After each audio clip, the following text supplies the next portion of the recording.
প্রিয় শিক্ষার্থীরা, আশা করি সবাই ভালো আছো। সপ্তম শ্রেণীর গণিত সিরিজের আরেকটি নতুন ভিডিও নিয়ে আসলাম। আজকের ভিডিওতে আমরা করব পাটিগণিত অনুশীলনী 2.2। এর আগে আমি 2.1 এবং 2.3 এর ভিডিও আপলোড করেছি। তোমরা যদি সেই ভিডিও না দেখে থাকো, অবশ্যই ডেসক্রিপশনে আমি লিঙ্ক দিয়ে দিয়েছি, সেখান থেকে তোমরা সেই ভিডিওগুলো দেখে আসবে। কারণ অধ্যায় 2 এর পুরোটাই হচ্ছে শতকরা এবং লাভ ক্ষতি। ফলে আমরা 2.1, 2.2 এবং 2.3 এই তিনটি অধ্যায় পরস্পর রিলেটেড। ফলে প্রতিটি অধ্যায়ের ভিডিওগুলি দেখলে তোমরা এই অধ্যায় সম্পর্কে পূর্ণাঙ্গ ধারণা পাবে। আগে আমি 2.1 এবং 3 দিয়েছি। আজকের ভিডিওতে আমি 2.2 সম্পর্কে তোমাদের যে সমস্ত ইম্পর্টেন্ট অঙ্কগুলো রয়েছে সেগুলো করে দিব। দেখো, এই অধ্যায়ে শুরু থেকে প্রায় 6-7 পর্যন্ত যে অঙ্কগুলো আছে সেগুলো একেবারেই ছোট, নিছক 3-4 বাচ্চাদের অঙ্কের মতো, জাস্ট শুধু গুণ আর কি, গুণ ভাগ। তো আমি একটু পরে যে অঙ্কগুলো যেগুলো জটিল, অর্থাৎ তোমাদের একটু বুঝবার ব্যাপার আছে, সেখান থেকে শুরু করছি। দেখো, আমি প্রথমে 8 নং অঙ্কটি করব। 8 নংয়ে রয়েছে 25 মিটার কাপড় যে মূল্যে ক্রয় করে সেই মূল্যে 20 মিটার কাপড় বিক্রয় করলে শতকরা কত লাভ বা ক্ষতি হবে। তাহলে চলো অঙ্কটি করার জন্য বোর্ডে চলে যাচ্ছি। তো দেখো, আমি প্রথমে লিখে নিলাম যে 25 মিটার কাপড়ের ক্রয় মূল্য। তা ক্রয় মূল্যটা আমরা জানি না, তাহলে আমি ধরে নেই বা মনে করি 25 মিটার কাপড়ের ক্রয় মূল্য। দেখো, এই ক্রয় মূল্যটা আমি চাইলে ক ধরে বা কোনো একটা অজ্ঞাত রাশি ক বা এক্স ওয়াই জেড ধরেও করতে পারি। আর আমরা যেহেতু এটা শতকরার অঙ্ক, আমরা অঙ্কটাকে একটু সহজ করার জন্য আমরা 100 ধরে নিই। মনে করি 25 মিটার কাপড়ের ক্রয় মূল্য 100 টাকা।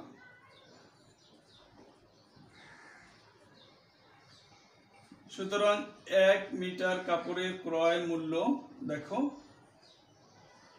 100/25 টাকা সমান 4 টাকা। দেখে তোমরা নিচে লিখবে, আমি সামনে লিখলাম এই জন্য, কারণ আমার বোর্ডে না হয় জায়গা হবে না, সেজন্য আমি সামনে লিখলাম। তো দেখো, 25 মিটার কাপড় সে ক্রয় করেছে, আমরা ধরে নিয়েছি 100 টাকায়, তাহলে তার 1 মিটার কাপড়ের ক্রয় মূল্য পড়েছে 4 টাকা। এবার কি করেছে, 20 মিটার কাপড় সে ওই একই দামে বিক্রি করেছে, অর্থাৎ 100 টাকায় বিক্রি করেছে। তাহলে আমরা লিখি 20 মিটার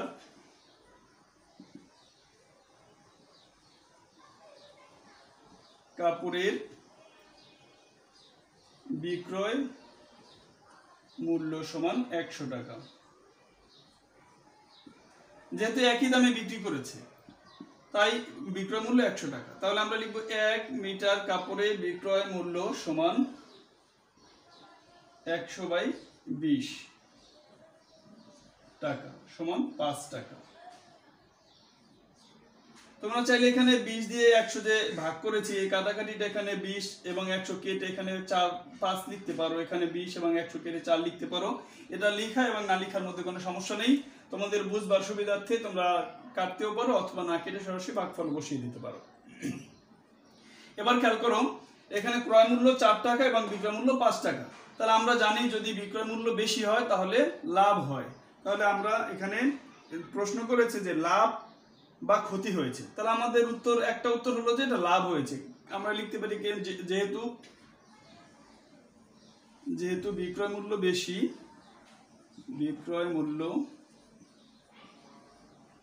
বেশি, তাই লাভ হয়েছে,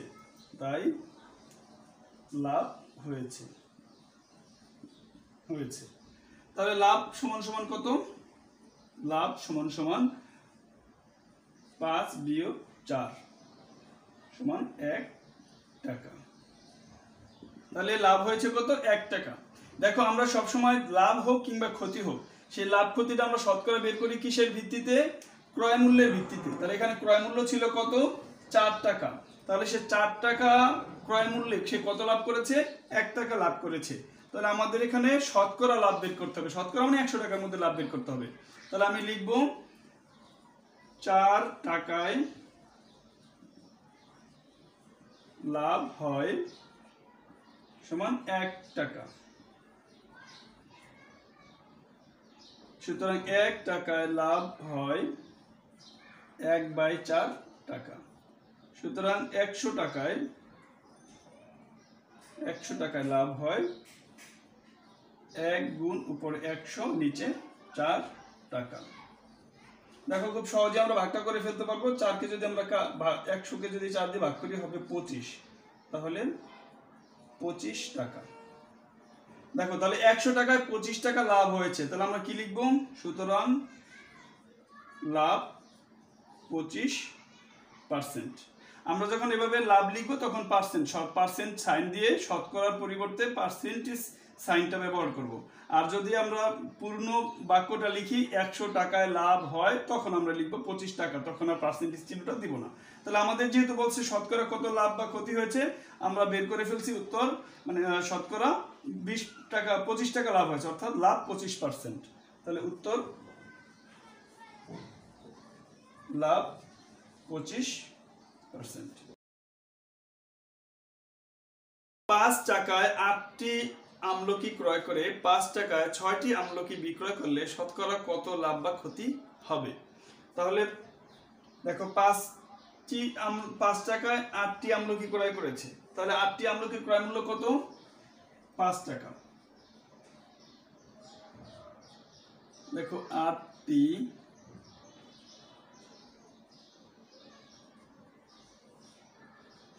আমলকির ক্রয় মূল্য 5 টাকা। তাহলে দেখো একটি আমলকির ক্রয় মূল্য 5/8 টাকা। এখন আমরা এই ভাগগুলি করব না, কারণ আমাদের পরে অঙ্ক করার জন্য এই ভগ্নাংশগুলি লাগবে, ফলে এই ভগ্নাংশ এখন আর ভাগ করার প্রয়োজন নেই। তাহলে দেখো 8টি আমলকি 5 টাকায় ক্রয় করেছে, কিন্তু বিক্রি করেছে 6টি দরে। তাহলে আমরা লিখব 6টি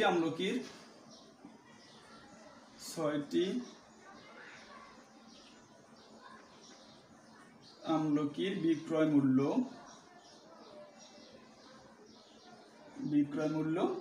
5 টাকা। সুতরাং একটি আমলকির বিক্রয় মূল্য 5/6 টাকা। দেখো একটি আমলকি ক্রয় করেছে 5/8 টাকায়, আর একটি আমলকি বিক্রয় করেছে 5/6 টাকায়। এখন লাভ হয়েছে না ক্ষতি হয়েছে? তাহলে লাভ কিংবা ক্ষতি হওয়ার জন্য আমাদের বুঝতে হবে যে বিক্রয় মূল্যটা কি বড় না ছোট। তাহলে দেখো এখানে তোমাদের যেই একটা কমন জ্ঞান খাটাতে হবে ভগ্নাংশ সম্পর্কে, বড় ছোটর যে ধারণা, সেটি তোমাদের কাজে লাগবে। এখন দেখো লব যদি সেম হয়, তাহলে যেই হরটা ছোট সেই ভগ্নাংশটি বড়। অর্থাৎ দেখো দুইটা ভগ্নাংশের মধ্যে 5 হচ্ছে লব, কিন্তু প্রথমটার মধ্যে 8 হচ্ছে হর, দ্বিতীয়টার মধ্যে 6 হর। তাহলে দুটি ভগ্নাংশের মধ্যে যদি একই লব হয়, তাহলে যেই ভগ্নাংশের হর ছোট সেই ভগ্নাংশটা আসলে বড়। তাহলে এখানে দেখো 5/6 আসলে বড়, তার মানে কি বিক্রয় মূল্য বেশি। তাহলে বিক্রয় মূল্য বেশি হলে আমাদের লাভ হয়েছে। তাহলে এখানে আমরা আগের অঙ্কটার মতোই লিখবো, যেহেতু বিক্রয় মূল্য বেশি তাই লাভ হয়েছে। সুতরাং লাভটা আমরা বের করি। সুতরাং লাভ সমান সমান দেখো 6/5 মাইনাস 8/5। খেয়াল করো যেটা বড়, অর্থাৎ 6/5 কিন্তু বড়, সেটা থেকে আমরা বিয়োগ করব টাকা। তাহলে এই বিয়োগটা আমাদেরকে করতে হবে। আমি একটা লাইন সামনে করছি জায়গা বাঁচানোর জন্য। দেখো 6 এবং 8 এর লসাগু তোমাদেরকে জানতে হবে। 6 এবং 8 এর লসাগু হলো 24। আশা করি তোমরা 6 এবং 8 এর লসাগু বের করতে পারবে। 6 এবং 8 এর লসাগু 24, তাহলে আমাদের হচ্ছে 4 6 24, 4 5 20। তাহলে এখানে হবে 20 মাইনাস দেখো 3 8 24, 3 5 15 টাকা সমান সমান। আমি যদি উপরে বিয়োগ করে দেই, তাহলে নিচে 24, উপরে থাকছে 5। তাহলে এই টাকাটা কি হয়েছে? লাভ হয়েছে। এখন খেয়াল করো, আমি আগের অঙ্কতে বলেছি যে লাভ সবসময় কিসের উপর ভিত্তি করে হয়? লাভ সবসময় ক্রয় মূল্যের উপর ভিত্তি করে হয়। তাহলে এখানে ক্রয় মূল্য, একটি আমলকির ক্রয় মূল্য ছিল কত? 5/8। তাহলে এই 5/8 এই যে ক্রয় মূল্য, এই টাকাটার উপরে ভিত্তি করে লাভ হয়েছে কত? 5/24 টাকা। তাহলে আমরা শতকরা বের করে ফেলতে পারবো আশা করছি। তাহলে আমরা লিখব 5/8 টাকায় লাভ হয় সমান 5/24 টাকা। সুতরাং 1 টাকায় লাভ হয় সমান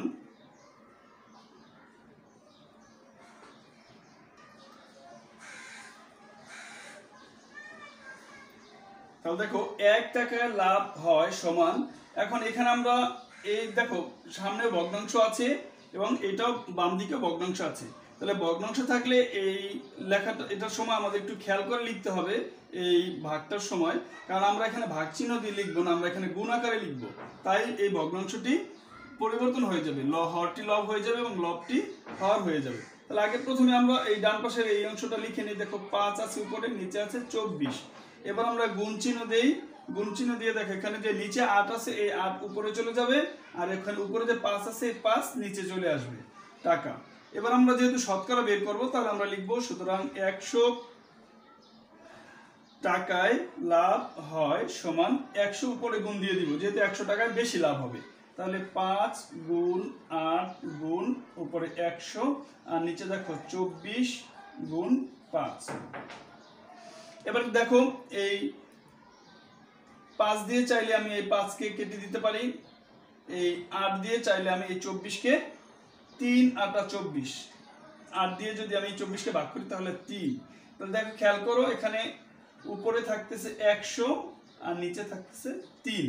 আমরা এটাকে যদি এখানে অপ্রকৃত ভগ্নাংশ আছে এটাকে যদি আমরা সমস্ত করে নেই তাহলে হবে, দেখো আমি সামনে লিখে দিচ্ছি 33 সমস্ত 3 এর 1, কারণ 3 33 99 আর 1 বাকি থাকবে, তোমরা ভাগ করে নিলেও এই সমস্তটা বের করতে পারবে। তাহলে এটা হচ্ছে টাকা। দেখো তাহলে 100 টাকায় 33 সমস্ত 3 এর 1 টাকা লাভ হয়েছে, তাহলে আমরা লিখব সুতরাং লাভ 33 সমস্ত 3 এর 1%। আমরা সুতরাং লাভ লিখে 33 সমস্ত 3 এর 1% এই কথাটা অবশ্যই লিখব, তারপরে আমরা উত্তর লিখে দিব, উত্তর 33 সমস্ত 3 এর 1%। উত্তর লেখার সময় অবশ্যই পার্সেন্ট লিখতে হবে। তাহলে আশা করি তোমরা এই অঙ্কটিও বুঝতে পেরেছো। এবার দেখো 10 নম্বর অঙ্কে কি বলেছে, একটি গাড়ির বিক্রয় মূল্য গাড়িটির ক্রয় মূল্যের 5/4 অংশের সমান, শতকরা লাভ বা ক্ষতি নির্ণয় করো। তাহলে আমরা প্রথমেই গাড়িটির ক্রয় মূল্য ধরে নেই, কারণ বিক্রয় মূল্য ক্রয় মূল্যের সাথে তুলনা করেছে। তাহলে আমরা মনে করি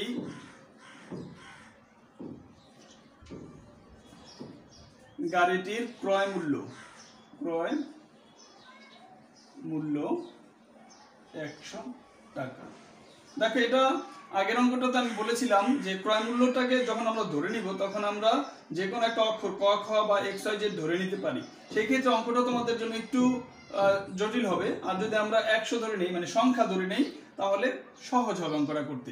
তাহলে গাড়িটির ক্রয় মূল্য 100 টাকা, তাহলে সুতরাং বিক্রয় মূল্য, দেখো বিক্রয় মূল্যের জন্য আমাদের একটা ক্লু দিয়েছে যে বিক্রয় মূল্যটি হচ্ছে গাড়িটির ক্রয় মূল্যের 5/4 অংশ। তাহলে বিক্রয় মূল্য হচ্ছে সমান, বিক্রয় মূল্যটা আমরা লিখি 100 গুণ 5/4 টাকা, যেহেতু 5/4 অংশ আর এর মানে হলো গুণ, তোমরা জানো।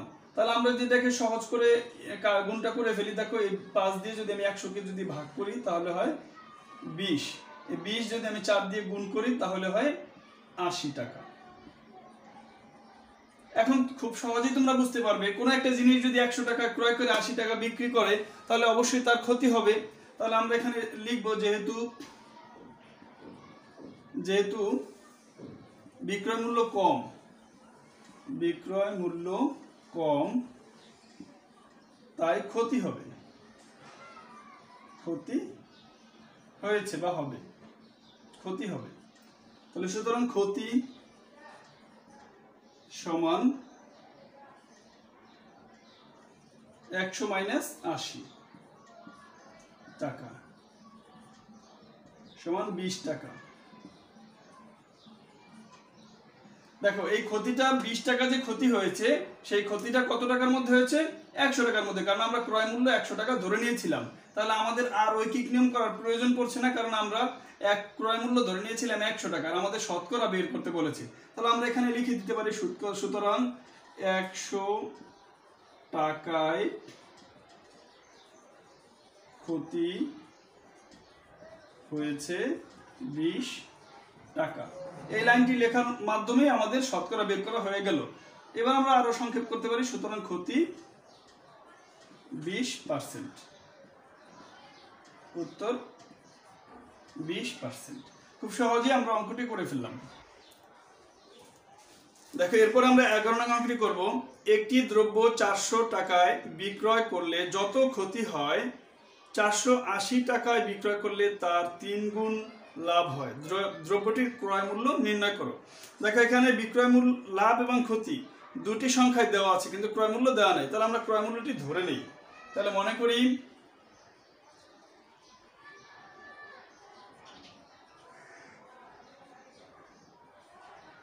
করি দ্রব্যটির ক্রয় মূল্য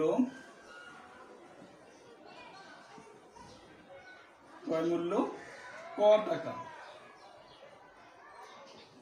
400 টাকা বিক্রি করার কারণে তার কত ক্ষতি হয়েছে আমরা সেটা বের করব। তাহলে লিখি 400 টাকায় বিক্রয় করায় ক্ষতি হয়েছে ক মাইনাস 400 টাকা।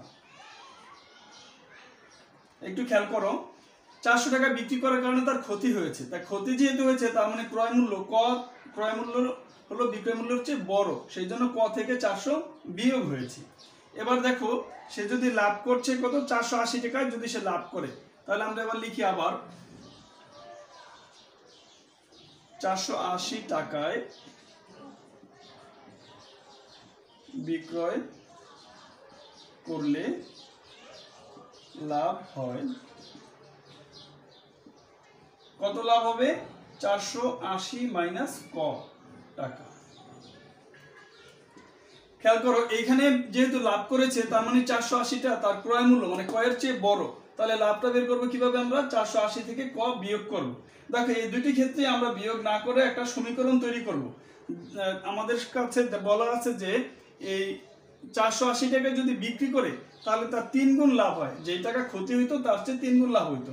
তাহলে বোঝা যাচ্ছে যে এই সংখ্যাটা 480 বিয়োগ ক, এই সংখ্যাটা ক মাইনাস 400, এই সংখ্যাটা 3 গুণ। তাহলে আমরা এখানে লিখতে পারি প্রশ্ন মতে 3 গুণ ক মাইনাস 400 সমান সমান 480 মাইনাস ক। দেখো এবার আমরা বা দিয়ে এই 3 দিয়ে গুণ করে দিব, তাহলে হবে 3 ক মাইনাস 3 4 1200 সমান সমান 480 মাইনাস ক। এবার দেখো আমরা সাধারণ নিয়ম অনুযায়ী আমরা যে ক এর মান বের করব, সেই জন্য কটাকে বাম পাশে নিয়ে আসব।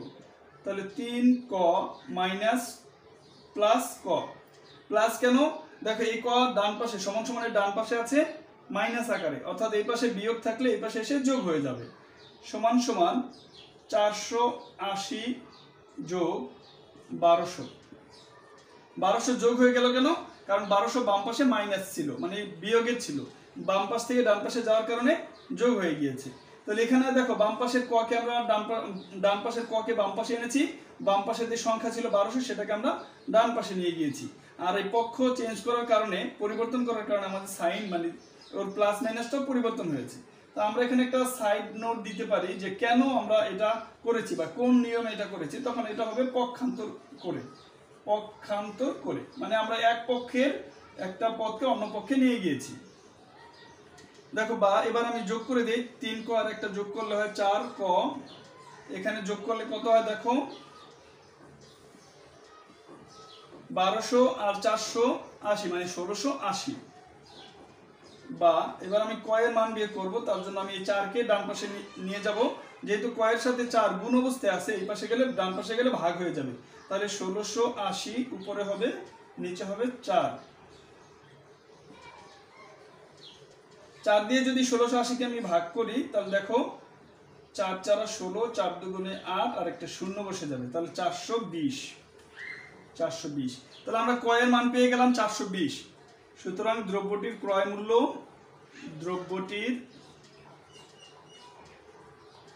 মূল্য 420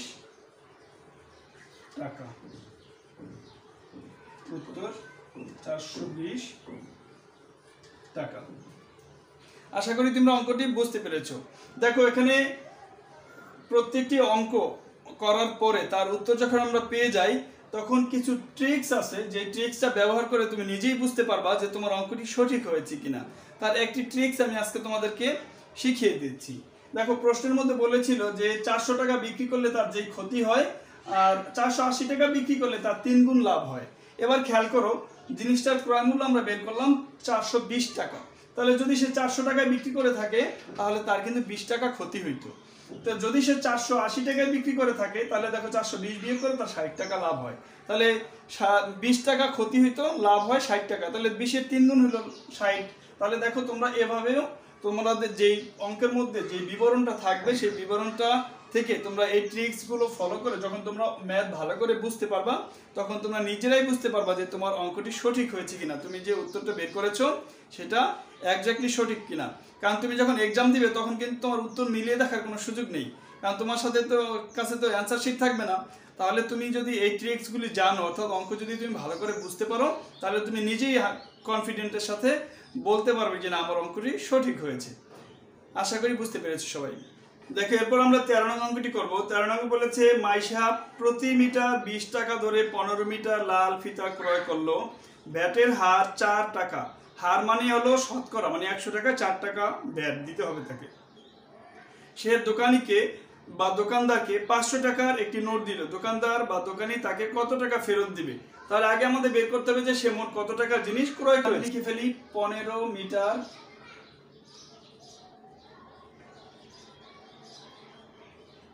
কাপড়ের ক্রয় মূল্য সমান 20 গুণ 15।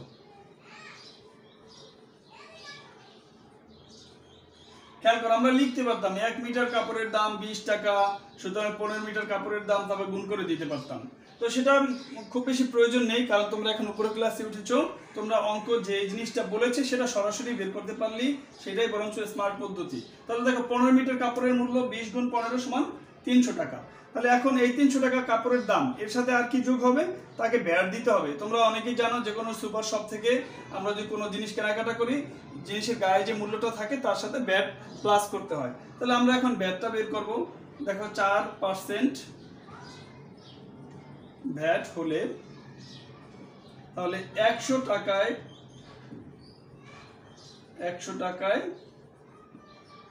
ভ্যাট দিতে হয়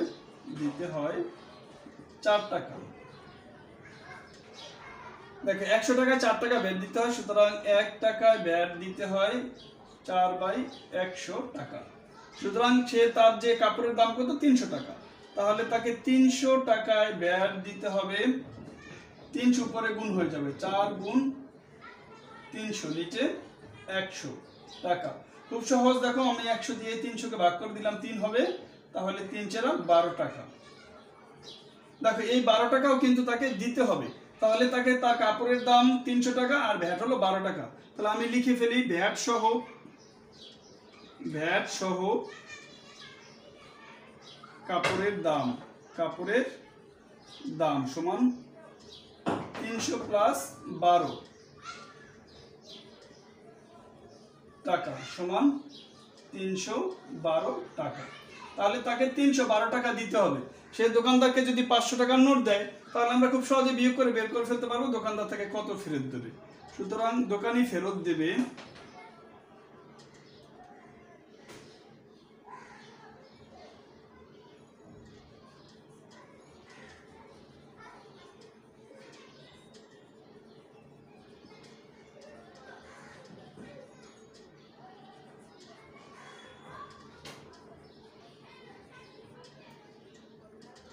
দেখো, তাহলে আমরা বিয়োগ করে ফেলি। দোকানি ফেরত দেবে 500 বিয়োগ 312 টাকা। তাহলে 312 টাকা যদি আমরা 500 থেকে বিয়োগ করি তাহলে বিয়োগফল কত হয়?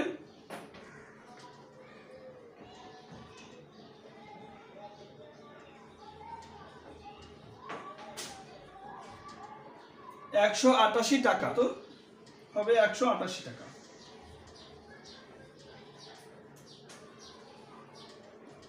এগুলি খুবই সহজ ধরনের অঙ্ক। এখানে মূল অঙ্ক ছিল শুধুমাত্র যে ব্যাটের হারটা বের করা, অর্থাৎ 4% ব্যাট হলে তার যে কাপড় দাম 300 টাকা হয়েছে, 300 টাকা কত টাকা ব্যাট হয়েছে, 12 টাকা ব্যাট হয়েছে, সেই ব্যাটটি আমরা মূল দামের সাথে যোগ করে দিলাম, 300 সাথে 312 হয়ে গেল। এবার আমরা একটা সিম্পল বিয়োগ, যে সে 500 টাকার নোট দিয়েছে, তাহলে 500 টাকা থেকে 312 বিয়োগ করে দিলাম, 188 টাকা সে ফেরত পাবে। দেখো এরপরে আমরা এ অধ্যায়ের সর্বশেষ যে 15 নং অঙ্কটি আছে এটা করব। নীলিম সাহেব একজন চাকরিজীবী, তার মাসিক মূল বেতন 22,250 টাকা, বার্ষিক মোট আয়ের প্রথম 2,50,000 টাকায় আয়কর শূন্য, মানে আয়কর দিতে হবে না। যদি তার চেয়ে বেশি আয়কর হয়, তার ইনকাম হয়, যদি তার আয় 2,50,000 টাকার চেয়ে বেশি হয়, তখন কি করতে হবে? পরবর্তী টাকার উপর আয়করের হার 10 টাকা, অর্থাৎ 100 টাকা 10 টাকা হারে তাকে আয়কর দিতে হবে। তাহলে তাকে মোট কত টাকা আয়কর পরিশোধ করতে হবে? দেখো আয়করের হিসাব হলো বাৎসরিক, আর এখানে তার বেতন দেওয়া আছে মাসিক। তাহলে আমরা তাকে তার বাৎসরিক ইনকামটাকে বের করে নিব। দেখো 1 বছর সমান 12 মাস। তাহলে আমরা প্রথমে নীলিম সাহেবের 12 মাসের বেতন বের করে নিব। তাহলে আমরা এখানে লিখে ফেলি নীলিম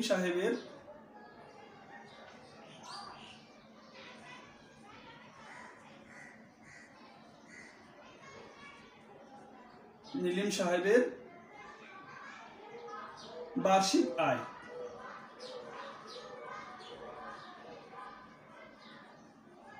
দেখো আমরা লিখতে পারতাম এভাবে যে 1 মাসে আয় 22,250 টাকা, তাহলে 12 মাসে আয়। আমরা এখানে এটা সরাসরি করে ফেলবো, 1 বছর সমান 12 মাস। তাহলে নীলিম সাহেবের বার্ষিক আয় কত হবে? 22,250, 22,250 গুণ 12 টাকা।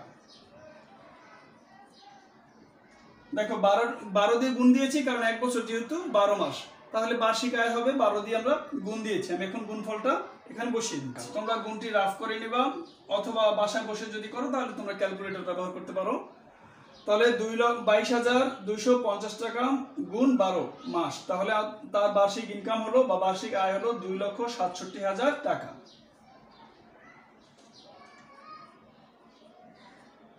যেহেতু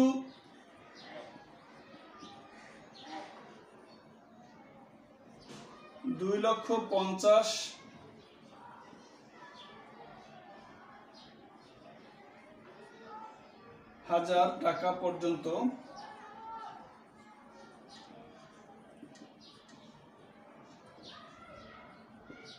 আয়কর শূন্য। দেখো যেহেতু 2,50,000 টাকা পর্যন্ত আয়কর শূন্য, তাহলে তার বাড়তি মানে 2,50,000-এর যে বেশি যেই তার ইনকামটা আছে সেটার উপরে তাকে আয়কর দিতে হবে। তাহলে তার বেশি কত দিতে হবে? তাহলে লিখি তার, সুতরাং তার আয়কর যোগ্য আয় সমান 2,67,000 মাইনাস 2,50,000 টাকা সমান আমরা বিয়োগ করে দিলে পাবো 17,000 টাকা। দেখো এই 17,000 টাকা তাকে কি করতে হবে? আয়কর দিতে হবে। যে তার ইনকাম হলো 2,67,000 টাকা, তার আয়কর দিতে হবে 17,000 টাকার উপরে, বাকি 2,50,000 টাকা আয়কর শূন্য, মানে এর আয়কর দিতে হবে না।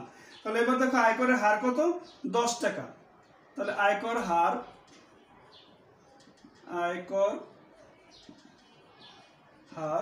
10 টাকা হলে, দেখো তাহলে 100 টাকা আয় হলে আয়কর 10 টাকা। এই হার মানে হলো 100 টাকায় 10 টাকা আয়কর দিতে হবে। তাহলে এটা আমরা লিখে নিলাম, আয়কর 10 টাকা হলে 100 টাকা আয় হলে আয়কর 10 টাকা। সুতরাং 1 টাকা আয় হলে আয়কর উপরে 10 নিচে 100 টাকা।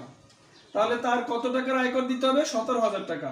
তাহলে আমরা লিখে ফেললাম 17,000 টাকা আয়কর হলে আয় হলে আয়কর হবে কত? উপরে 17,000 গুণ, তাহলে 10 গুণ 17,000 নিচে 100। দেখো এখানে আমরা যদি 100 দিয়ে যদি আমরা ভাগ করি 17,000-কে, তাহলে দেখো আমরা 17 আর একটি শূন্য থাকবে, কারণ এই দুইটি শূন্যর সাথে এই দুইটি শূন্য বাদ যাবে, কাটা যাবে। তাহলে দেখো উপরে থাকতেছে 10 গুণ 170, তাহলে 170 তার সাথে আরেকটি শূন্য, এই 10-এর একটি শূন্য টাকা, তাহলে কত টাকা হলো? 1700 টাকা। সুতরাং তাকে 1700 টাকা আয়কর দিতে হবে। তাহলে তাকে প্রশ্ন করেছে যে আয়কর বাবদ কত পরিশোধ করতে হবে। তাহলে সুতরাং নীলিম সাহেবকে 1700 টাকা আয়কর দিতে হবে।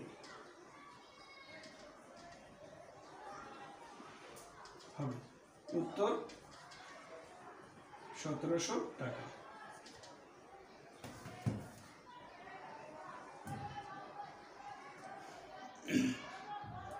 দেখো যেহেতু আয়কর বার্ষিক উল্লেখ করা আছে, এই জন্য আমরা তার প্রথম তার আয়টা, তার মাসিক আয় 22,250 টাকা, সেটাকে 12 দিয়ে গুণ করে আমরা তার বার্ষিক আয়টা বের করে নিয়েছি। 2,50,000 টাকা পর্যন্ত যেহেতু আয়কর শূন্য, তাই 2,50,000 টাকা বাদ দিয়ে দিয়েছি বিয়োগ করে, তাহলে থাকে 17,000 টাকা। এই 17,000 টাকার ভিতরে সে 10% হারে আয়কর দেবে, অর্থাৎ 10% হার আয়কর দিলে 100 টাকা আয় করলে 10 টাকা দিতে হবে। তাহলে 1 টাকা আয় করলে দিতে হবে 100 ভাগের 10 ভাগ। তাহলে যেহেতু সে 17,000 টাকা তার এই আয়কর দিতে হবে 17,000 টাকার ভিতরে, তাহলে 17,000 টাকা উপরে গুণ করে দিলে 170 হবে, 100 দিয়ে ভাগ করলে 10 দিয়ে গুণ করলে 170 হবে 1700 টাকা। সুতরাং নীলিম সাহেবকে 1700 টাকা আয়কর দিতে হবে। উত্তর 1700 টাকা। তাহলে প্রায় এদের সবগুলো অঙ্কই আমি করে দিয়েছি। আমি প্রতিটি অঙ্কের শেষে একটি করে স্ক্রিনশট দিয়ে দিব, যাতে তোমরা অঙ্কটি ওই স্ক্রিনশটের উপরে পজ দিয়ে ভিডিওটা তোমরা পুরোপুরি অঙ্কটি একসাথে দেখতে পারো এবং খাতায় তুলতে পারো। এভাবে যদি তোমরা অঙ্ক প্র্যাকটিস করো, আশা করি তোমাদের অঙ্কে আর কোনো সমস্যা হবে না। সপ্তম শ্রেণীর যে গণিত সিরিজে তোমাদের বইয়ের প্রায় সবগুলো অধ্যায়েরই অঙ্ক দেওয়া হয়ে গেছে। এরপরে আমি আরেকটি ভিডিওতে তোমাদের যে জ্যামিতি আছে সেই জ্যামিতি নিয়ে একটা ভিডিও আপলোড করে দিব। তো আশা করি তোমরা সব ভিডিওগুলো নিয়মিত দেখবে এবং বাসায় অঙ্ক প্র্যাকটিস করবে, তাহলেই তোমরা অঙ্কে ভালো কিছু করতে পারবে বলে আমি আশা করছি। বিদায় নেব, তার আগে বলবো, যদি আমার চ্যানেলটি এখনো সাবস্ক্রাইব করে না থাকো তাহলে এক্ষুনি এই মুহূর্তে চ্যানেলটি সাবস্ক্রাইব করে নাও এবং পাশে থাকা বেল আইকনটা প্রেস করে নোটিফিকেশন অন করে রাখো, যাতে তুমি পরের ভিডিওটা আপলোড করার সাথে সাথে পেয়ে যাও। আর একটা কথা, এই যে তুমি ভিডিওটা দেখে যদি অঙ্ক শিখতে পারো এবং যদি তোমার কাছে ভিডিওটি ভালো লাগে, তাহলে অবশ্যই ভিডিওটা শেয়ার করবে এবং লাইক কমেন্টস করবে, যাতে তোমার বন্ধুরাও এই ভিডিওটা দেখতে পারে এবং তারাও এই ভিডিও দেখে অঙ্ক শিখতে পারে। ভালো থাকবে, গুড বাই।